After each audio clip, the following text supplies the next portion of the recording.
Do you believe that we have some purpose here on the planet? Do you believe that you are on a mission here? And or maybe you like kind of know what it is, but you're not sure, or it's not quite clear to you yet.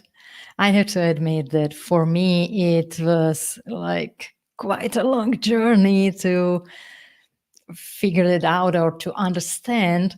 And now, yeah, I struggled a lot with this, with understand who I am and what I'm supposed to do here. So I'm really like looking forward to this conversation because this is exactly what we are going to talk about today.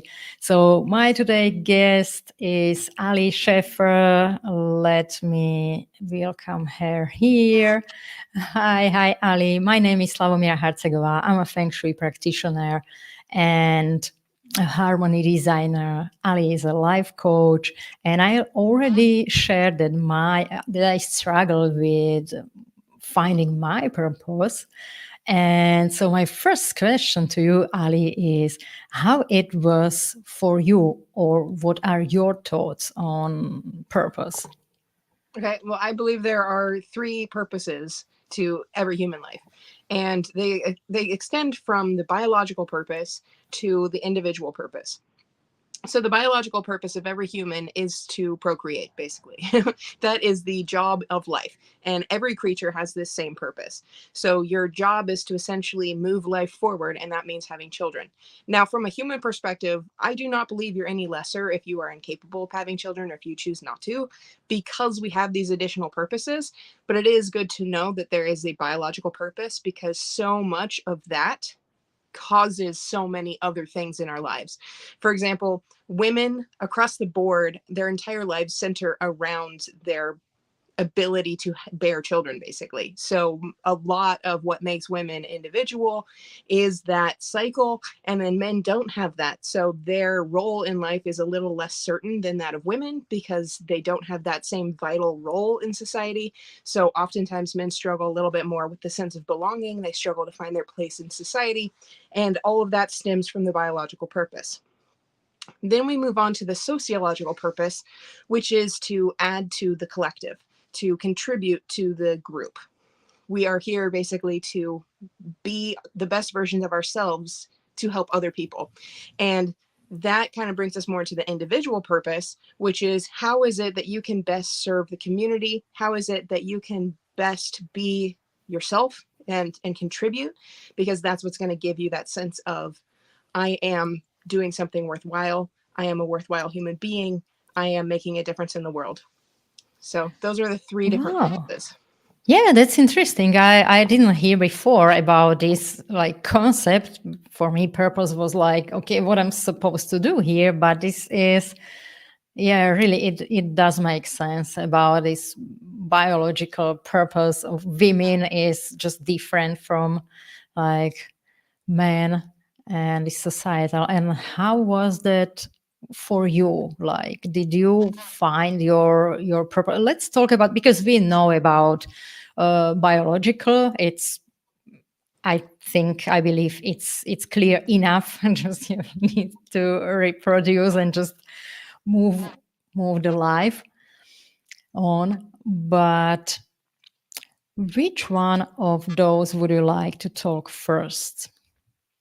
Those second, individual and societal. It was, Yeah. So you have biological, societal, and individual. yeah. So Yeah. which one of them would you like to talk now? I mean, the first one that comes to mind is probably the individual one because I think that's the one people are going to Yeah, be most interested in. yeah. Because the biological one, it really is pretty cut and dry. Like, that is biologically your purpose. And then the sociological one is more of an amplification of what you can do on an individual level. So I would say the individual purpose is the one I would go to initially. And as far as I'm concerned, finding your individual purpose is not necessarily the easiest thing, but the best way that I've found to go about finding your individual purpose is actually to listen to what other people tell you, because they're going to see your strengths. They're going to come to you for particular purposes. So my husband, for example, people come to him for help in fixing things or repairing things. He's very handy. He's very creative and inventive. And he has the skill to make things work. He's very mechanical. So people come to him for that. I am basically on the exact opposite end of the spectrum where nobody comes to me for help on physical projects, but they do come to me for advice. They come to me for perspective, and they tell me that I'm a great listener and that I'm very accepting. So my skills are very, very much social, and his are very much physical. And that's kind of like the epitome of men versus women in a social perspective as well, because women tend to have their entire lives revolve around the group, and men tend to have their entire lives revolve around strength and providing and protecting. So it's a very different world. And somehow I wound up with a guy who is exactly the opposite of me in that. Yeah, so you mean that your strengths are your purpose. So you need to find out what are your strengths, and there could be your purpose. Yes, I Because definitely think your strengths indicate your purpose. How exactly your strengths fit into it, though, is going to be something you're going to have to figure out. For example, my husband has the strength of consistency.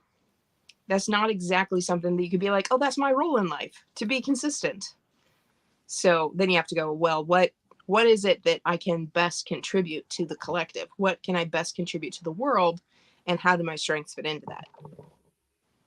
yeah, because as I'm thinking about like what I discovered throughout those years, it's for me, it's something that brings you joy, that you just forget about time by doing that, or just what you are enjoying to, and this needn't to be even some specific like something what you do. It could be like more about who you are, but it's,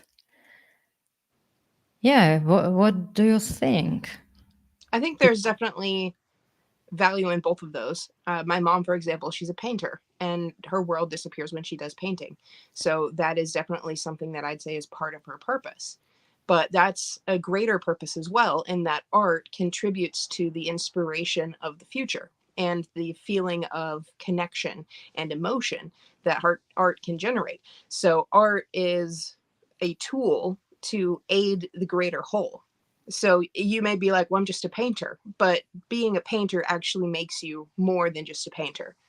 Whereas for somebody like me who has such a people specific talent or skill and passion, I have to be really, really attuned to the people around me.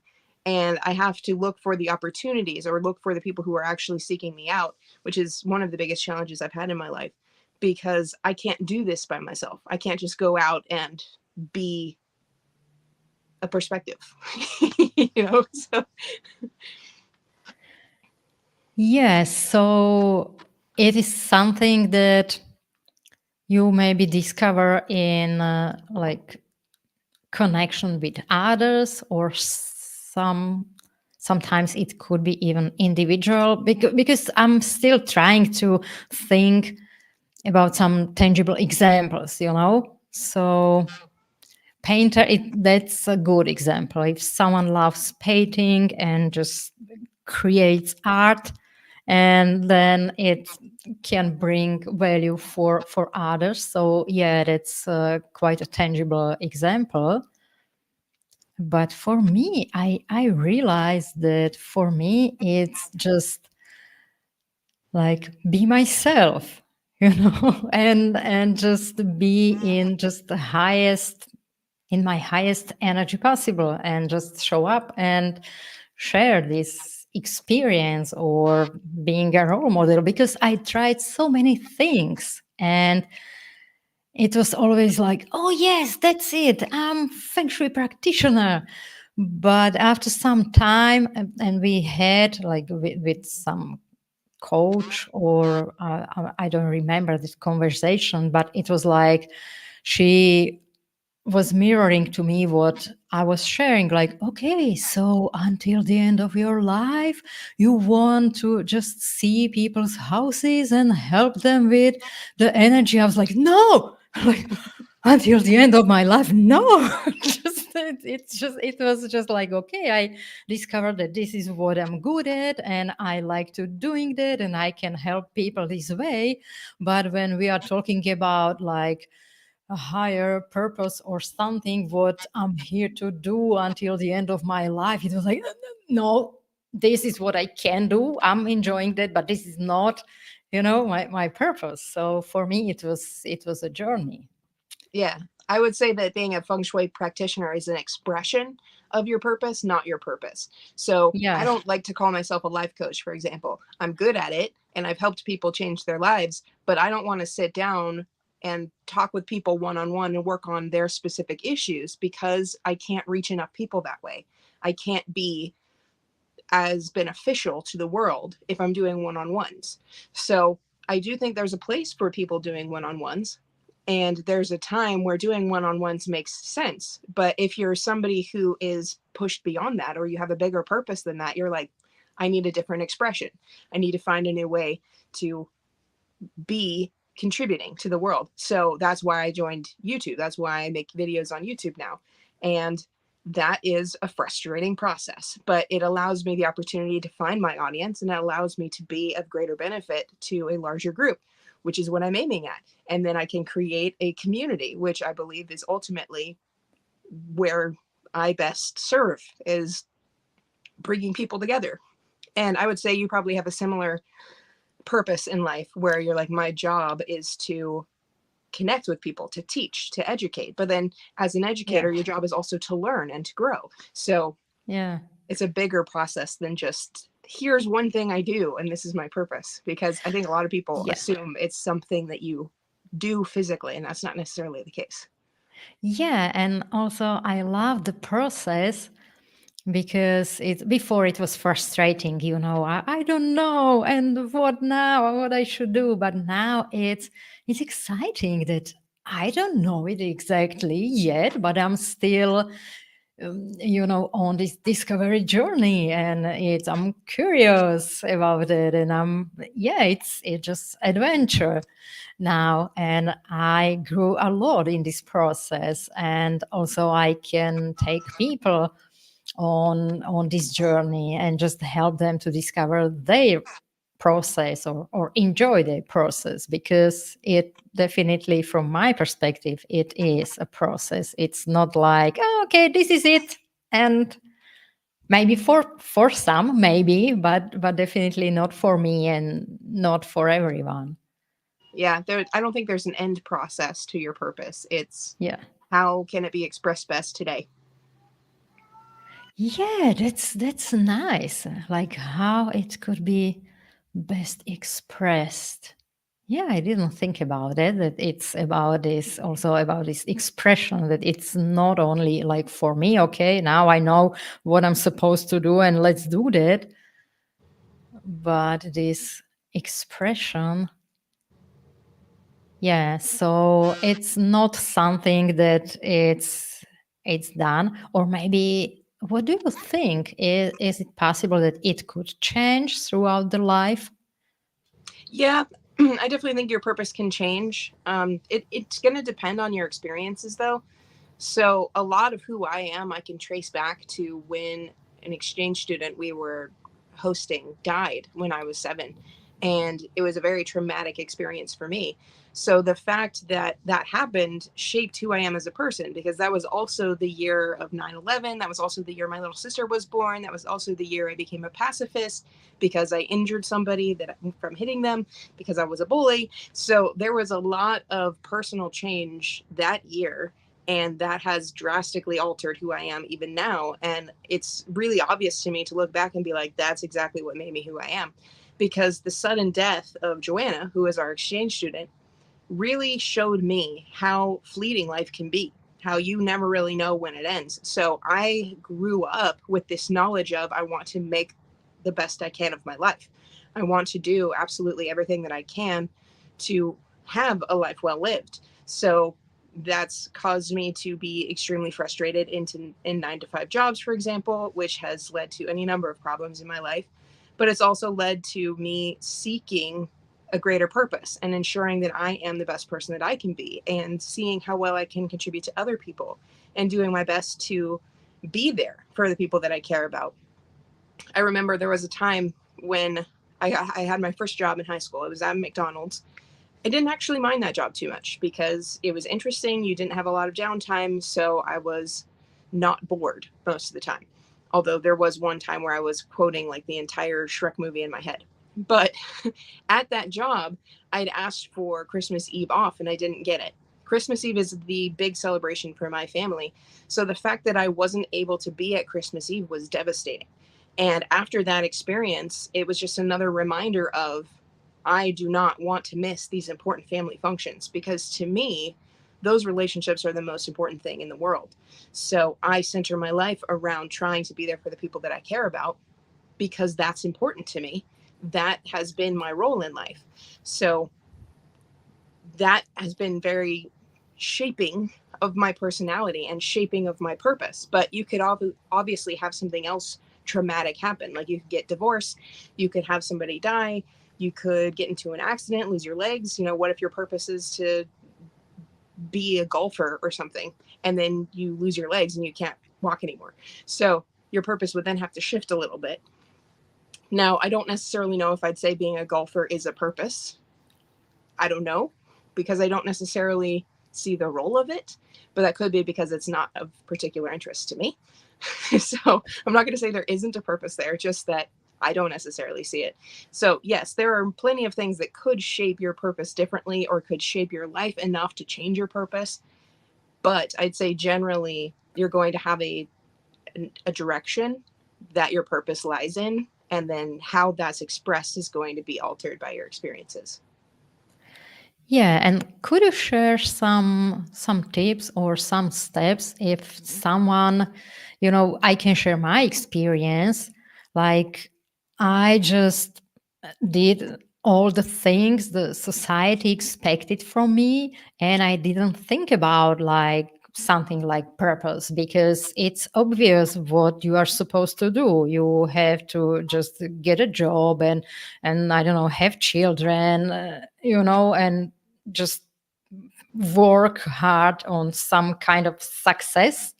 I did that. I didn't think about some purpose. And so when I got to the point in my life when I realized like I was burned out, and I realized that they're like, okay, I did everything and I'm still not like fulfilled and happy. So now I'm going to like focus on finding fulfillment and higher meaning in my life and discover my purpose. And I absolutely didn't know what I'm supposed to do. I tried to follow all these questions, like, what is your passion, or what did you do as a child? And I just didn't remember. I forgot completely about myself in, service for others. So what would you suggest to, like, where to start if like women in my position that just sacrifice her life in service for others, and now it's time to like put my life together and just find my purpose and do what, like, express myself, where to start? Okay. Well, first off, I'm now thinking I need to expand my definition of purpose to include a fourth section, which is universal purpose. And the universal purpose is to grow, to experience life, and to keep moving. So I'd say the biggest reason people struggle with purpose is because they set end goals. And then when they reach the end goal, they figure out, oh, that wasn't enough. I still need to do something more with my life. And that's because the joy is in the movement, it's in the journey. So when we set end goals and say, this will make me happy, by default, that has to be wrong. So you can't just determine this is what my life is supposed to look like achieve that goal and then be done, because your life would suck after that. You have nothing to aim for. Versus if you look at your purpose as a journey throughout your life to accomplish everything you can, to contribute as much as you can to a greater society, that's going to continuously bring you joy. Which isn't to say that it's not going to be hard. It's definitely going to be hard. I can tell you that being on YouTube and trying to figure out how to make videos and connect with people and be the coach that I need to be in order to build the audience, it's extremely frustrating. And there's a lot of bumps in the road, and it feels very challenging. And in many ways, I kind of go, this is too hard. Maybe I should quit. But at the same time, I know this is where my journey lies, because it's in alignment with what I'm aiming at. So I keep pushing through despite the challenges, and that journey still brings me joy, because then I know I'm moving towards something. I know that I am on the path, and that ultimately, I'd say, is where the true joy lies. So this is not something that you just accomplish one time. It's a constant process.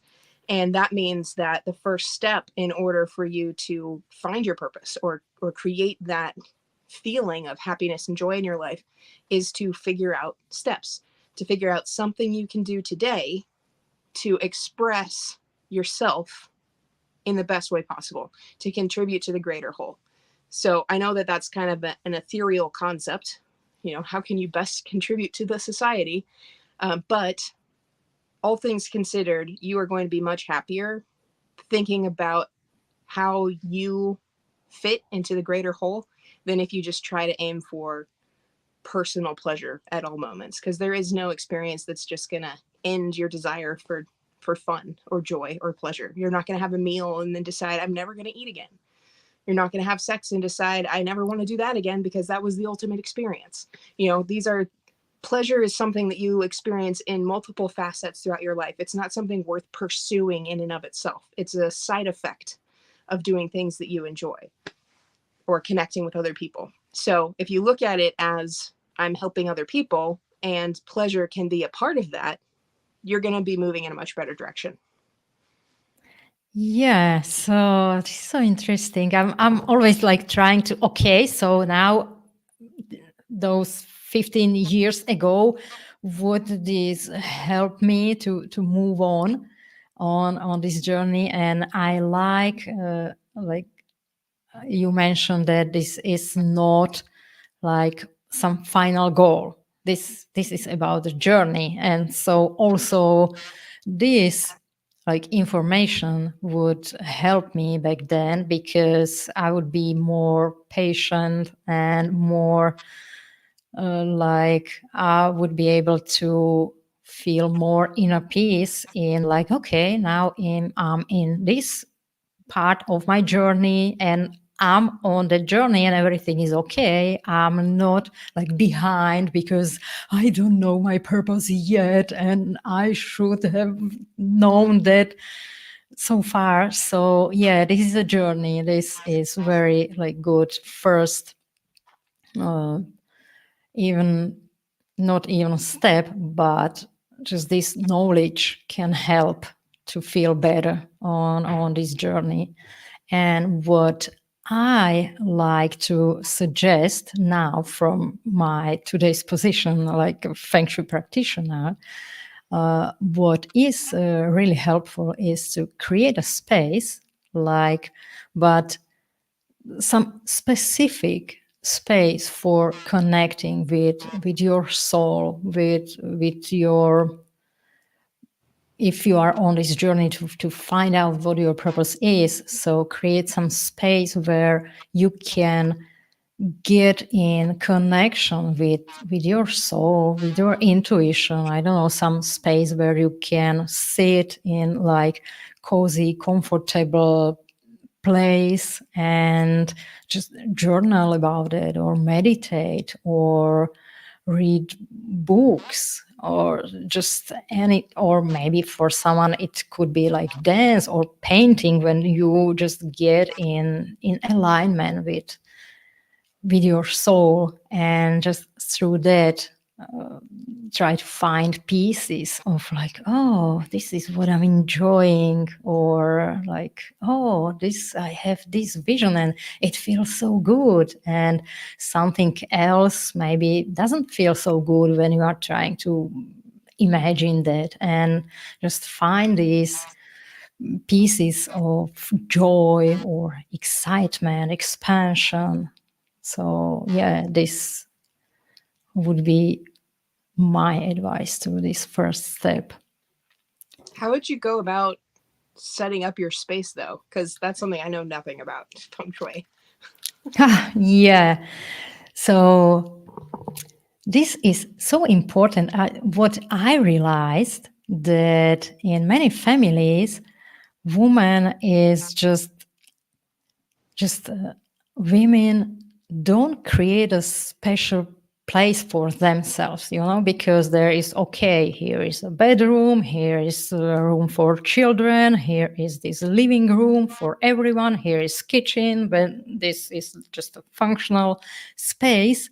But everyone in from the family has some space, just like private space, where can go, but woman is just supposed to clear the space, but no, like, privacy, like, okay, this is just my space where I can stay. And so if I would if Yeah, I could talk about like the basic principles, how to feel good in a space, how to set up bedroom and everything. But as we are talking about this specific one space where you can connect with yourself, so this could be really some specific space with visible boundaries. So this is my space, this is my, I don't know, chair, or just in this corner I have my yoga mat, or anything, I have my crystals here, or candles, or anything, my pictures, or this is my space for creating art, or doing anything. But this is just like claim your space, and make it beautiful. Just put there objects that you love, or your favorite color, or just make it beautiful for you. What does make sense to you? So is that clear enough? Did I answer your questions? I Or think relatively, yeah.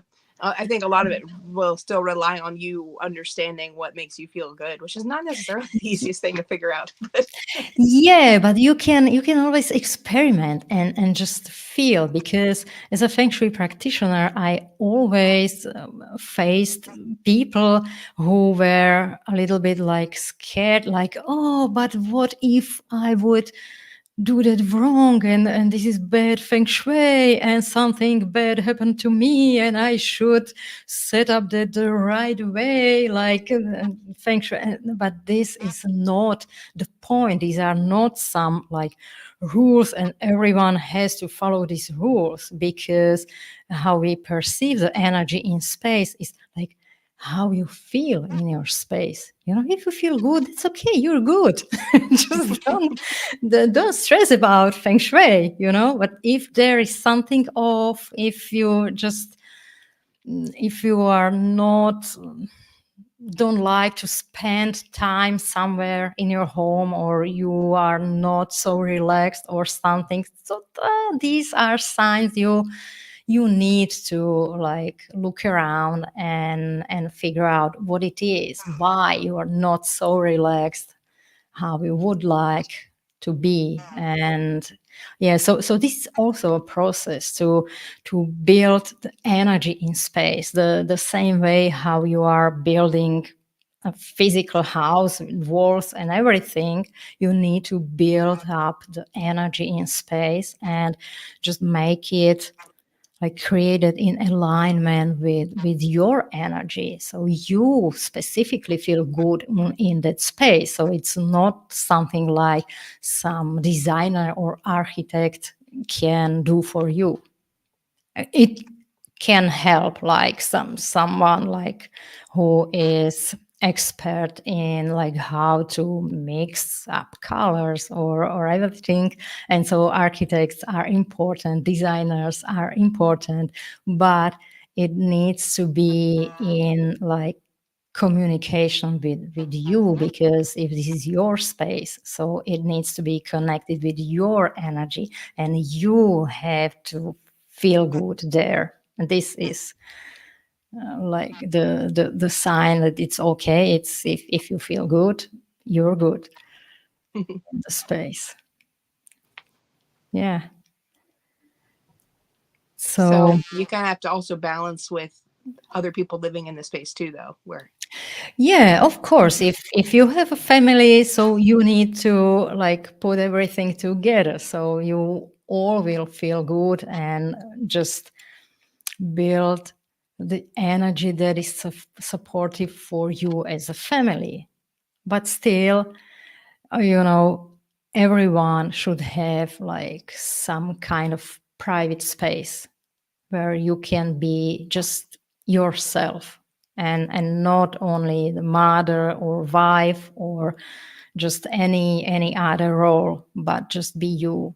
For me it was so frustrating when someone told, oh, just be yourself, like, oh, but who I am and what does that mean, how I should be myself, I don't know who I am, so just create a space where you can build it like step by step, piece by piece, and try and experiment in some corner, just what picture I should hang on the wall. Like, do I like this? How do I feel when I look at this? It's like it's nice, but it's not that yet. And just create that vision. How do you want to feel? And find symbols and colors and objects that bring that energy, that helps you to connect with that immediately, as you come home and you want to relax, so you have a place where you can go and sit down and like, okay, and now, and train your family to not to disturb you here, like, don't don't cross this line. When I'm here, it does mean that I'm relaxing and I don't want to be disturbed, or something like that. No. yeah, figuring out yourself though, that's an interesting topic too.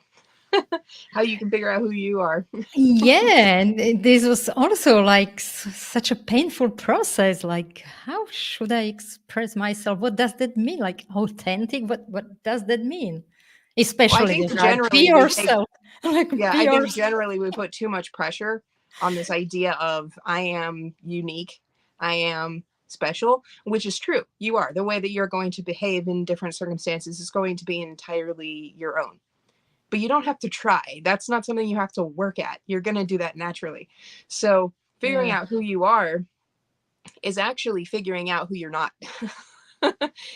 It's more about figuring out that you aren't your thoughts and that you aren't your beliefs. It's figuring out that you are the observer of your life and the decision maker, and that you have the power to choose your path. Now, which path you choose is entirely up to you. There are no wrong paths. There's just the path you walk and the path you don't. So I think so often we think about how I am unique, I am individual, I need to figure out who I am. But the reality is, you are you, and that's all you will ever be. You is a constantly shifting process. And then who you are from there is a collection of your group. So much of who you are is defined by your social environment. So we put a lot of emphasis on me, the individual, but me, the individual, is actually a very, very small part of who you are. Yeah. And it was also like so frustrating, like be yourself. Like I'm not anyone else. Like I'm myself. Now what I should do, like how I should be myself. You know that there this concept of like you should do something to be yourself. Yeah, you already But are. There's no effort involved in that. So then the question becomes, when somebody wants you to do something, it's the question of, do I want to do that or not? I kind of think yeah, of Phoebe from Friends. One of the lines that she uses in the show, Ross, he's another character, he says he wants people to help him move. And she says, well, I would, but I don't want to. And I'm like, who can argue with that? That's exactly what you should be doing with your life. So figuring out who you are, a lot of it is setting up your boundaries, what you are and are not willing to do. yeah, and what feels natural for me, what I feel like it could be fun, or what I feel only like I should do this because everyone is expecting me to do this, but I don't want to. But I was doing so many things because of those expectations, and I would feel guilty if I wouldn't do that, or I was afraid of being judged, you know, or just so yeah. So also the things I now I know that I as I'm observing me in the past, this was things that like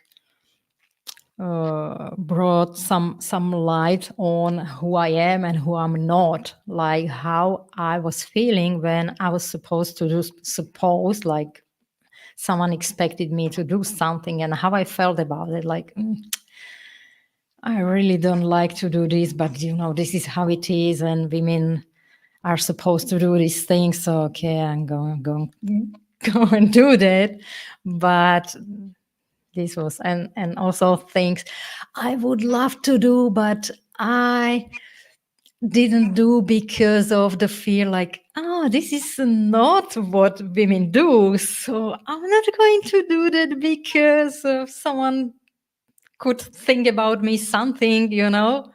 So now I'm more free in that, like I just do whatever I think like it could be fun or I feel guided to do or so. So yeah, Yeah. I grew a lot in this area, but these were like some clues to who I am, like how I feel in when I think I have to do something or I would like to do something, but I'm not doing that, but how I feel about it. Yeah, we're kind of chased around by what I call the should monster. You should do this, you should do Yeah. that, you should do the other thing. And there is no should. You're not supposed to be somebody specific. You're just supposed to be you. And being you is not a challenge. You don't have to work at that. So if you're working at something, it probably means it's not you. Although that's not to say that you can't grow, because growing is definitely working at something. And there are definitely things that you know are on the right path. And there's a piece of you that's like, well, I'm not the person that you typically look at when you think about that project. So something I'm working on, for example, I'm building a weight loss course. And you're going to look at me and go, well, she's fat. Like, what are you talking about? Why would she build a weight loss course? But the reason I'm building a weight loss course is because I spent 22 years trying to lose weight. And it's only now I'm starting to learn what it is that I need to do in order to make that a sustainable, livable process. So this is something that I would look at myself and go, I am not a good match for this. I shouldn't be making this course. But at the same time, nobody else is sharing this information, and it's vital information, particularly for people who are in the same boat that I am in. So I decided I'm going to do it anyway. I'm going to keep moving forward because it is my path. That is what I feel is necessary. That's how I feel I can contribute to a greater society. And to a certain extent, I just have to live with the notion of people are going to judge. People are going to say that I'm fat. People are going to say that I shouldn't be talking about weight loss because I'm not the epitome of physical health. And I have to be okay with that, or I have to give up on the dream, one way or the other. And I'm not prepared to give up on the dream. So, Yeah, and that's great. Yeah, this is an example when you feel something and just feel that you want to do that and no matter what and that's it. And then all these fears about judgment or failure or anything, it just doesn't matter, because if you feel this is your path, so this is it. And this brings a lot of fulfillment, and there's no failure. These are just experiences, and you are just walking your path, and that's it. Which is not to So, say that it's easy, because I have been hung up on this project for months. I've been working on it for what seems like forever. And it's a very, very slow process. And the bulk of the issue is the thought in my head, who would listen to me? So this is not necessarily an easy path to follow. It's not necessarily not going to have challenges. It will definitely have challenges. Whatever you're doing is going to have challenges. The question is it worth pursuing? And I believe that it is. And if you believe that whatever it is you're doing is worth pursuing, then I'd say keep going. yeah, and now I can see the difference between, like, when I thought, like, okay, this is what I'm supposed to do and I'm going to do that, I have to be consistent. And it was like, okay, it was like hard work, but I still, like, I believe that, okay, this is it, I have to do that.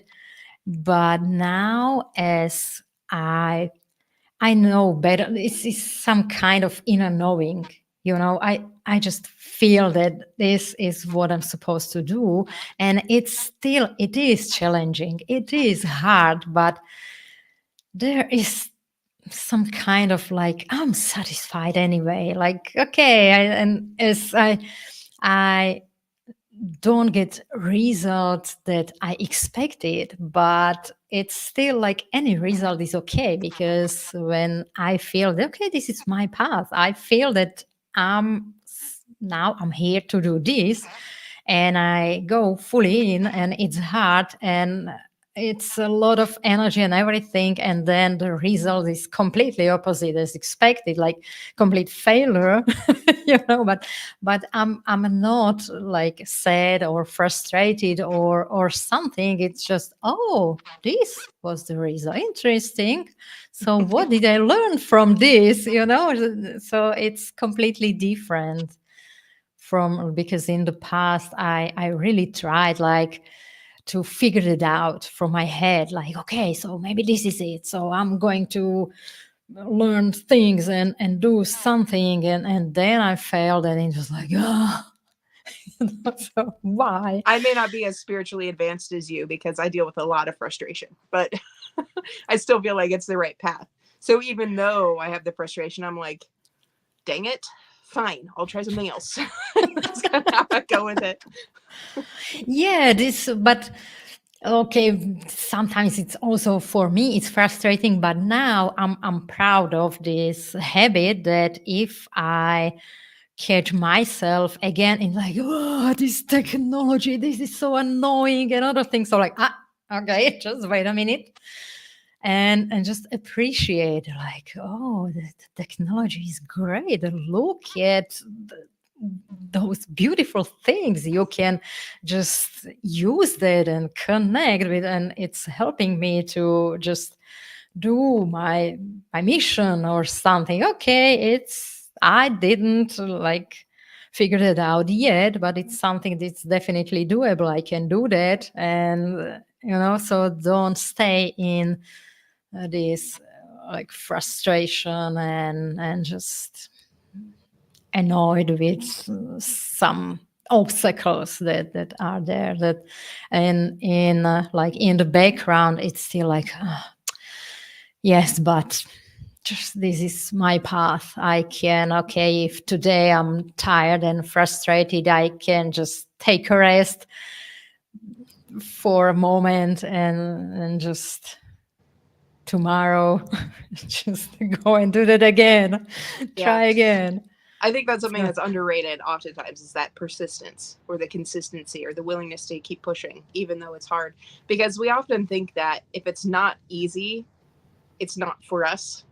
I know that I certainly did. Going to school, I had a really easy time. I could get an A without too much effort at all. So I was not at all prepared for adulthood, where everything requires you to be consistent. And you start to realize as you go through this process why that is, because you, in order to reach enough people, you have to be presented enough times. If I want to build an audience on YouTube, I have to put out enough videos that I can potentially reach my audience. And that means that I have to keep doing it over an extended period of time. And I have to keep learning because it's a new skill. And as far as making money is concerned or building a business, it's the same thing where you first have to learn how to sell and then you have to scale up, but you have to learn the skill first. So, this idea of consistency is really, really important. And it does not mean that something is wrong if it's not coming easy. It just means that you're learning a new skill and you have to be willing to put in the effort if it's something worth pursuing. So if you want a dream life, you have to know that it's probably going to take you a couple years to get there. Yeah, and I would like to share what I learned about consistency, what I understood recently, because before I thought that consistency means that you have to do something like in some time, just doing something. But what I realized recently is that it's not about a specific task or action or something. I just need to consistently just show up and express myself. And it could be anything. It doesn't need to be just this one task.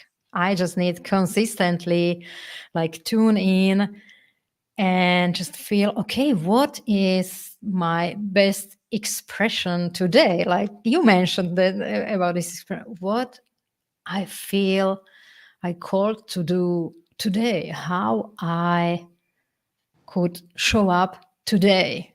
And of course, I probably would move faster in some area if I would consistently do even some like specific task. Okay, record video every day, and I would be able to grow more my YouTube channel. But I realized that this is just not my path. I got some lessons from the universe. I got knocked down for so many times. I got some health issues or something completely like broke my plan or something. And then I realized that as soon as I just stepped back a little bit and got in alignment again, like okay, I tried, but okay, never mind, now I'm here. And it just flows, uh, so this was for me like what consistency now means to me. Just stay consistently, like get back to my center or intuition or something, and be consistent from this place, and just be consistent in showing up authentically, and not just consistent in doing some specific task.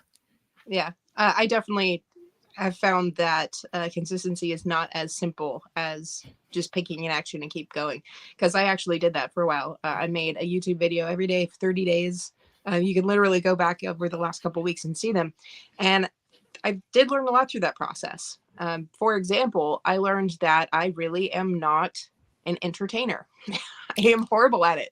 I do not entertain well. I can do stories, but my stories are generally aimed at teaching something. So I really need to go down the education path. And if I want to teach the education path, I probably need to use more visuals because visuals help you learn. So if I really want to help people learn, me sitting down in front of a camera and talking probably isn't the best way to go about it. I need to give visuals, and that requires more editing. So this is one of the things that I've been working through where I'm like, okay, now I need to switch my approach. I need to start changing up the way in which I make my videos. And that is a new skill that I have not learned. So I face it with a little bit of trepidation where I'm like, this is not something that I'm comfortable with. And yet, if I want to help more people, that is the path that I need to go down. So oftentimes, I think we decide, hey, this is the path I want to follow. This is the step I need to take. And then we eventually start to catch on that maybe there's some reevaluation that needs to go into this. Maybe I need to pivot a little bit and approach it from a different angle. So you don't just keep hammering at something, you have to learn and evaluate along the way. So I definitely think it's helpful to ask yourself questions to keep you going on a daily basis, such as, what do I want to accomplish today? And how's the best way to go about that? But other than that, you have to be open to evaluating, was what I did yesterday effective? And what can I do better if I try that again? Yeah, and for me, it was also like you can feel something like, okay, this is my path, I'm supposed to do this, like you would have 30 days of videos. But then if you get to some point and you need to re-evaluate it and you realize, okay, probably this is not it, but it doesn't mean that it was a mistake or you are not supposed to do this. It was like when you feel that back then that this is it, and you just needed this experience, you got so many new skills, or you understood better what your path is not like, and this is also a like valuable experience, you know. So it's always, if you do something what you feel that you feel called to, and then the result is like, again, it looks like failure. No, if you did that with this feeling of, okay, this is my path, so it was for some reason that you feel that this way, and if you just executed on that and got to some point, so you need to believe that, okay, this is point where I'm supposed to be right now, I learned this, I got these experiences, and now I can just look from this place, because if this is a path, and just you can't see what's in front of you, but you go this direction, and now you can see, oh, I didn't see that because before, you know. Yeah. One of the So questions I get oftentimes is, when should I quit? And yeah. that's a very hard question to answer. But I think Jordan Peterson actually did a really good job on this one when he said, you can quit when you choose to do something that's more challenging than what you're already doing. I'm like, yeah, that probably makes sense. I think that's a good time to quit. But it's not exactly a fun answer either, because you're like, I'm struggling with this one. But if you don't have something else to aim at, quitting really isn't beneficial to you. So oftentimes we quit things when we shouldn't. We should keep pushing until we reach a point where it's like, you know what, I'm not going big enough, I should try doing this instead. And if you never reach that point, then just keep going, keep learning, and eventually you'll reach whatever your goal is. Because one step at a time will still get you to any destination. It's just a matter of how long.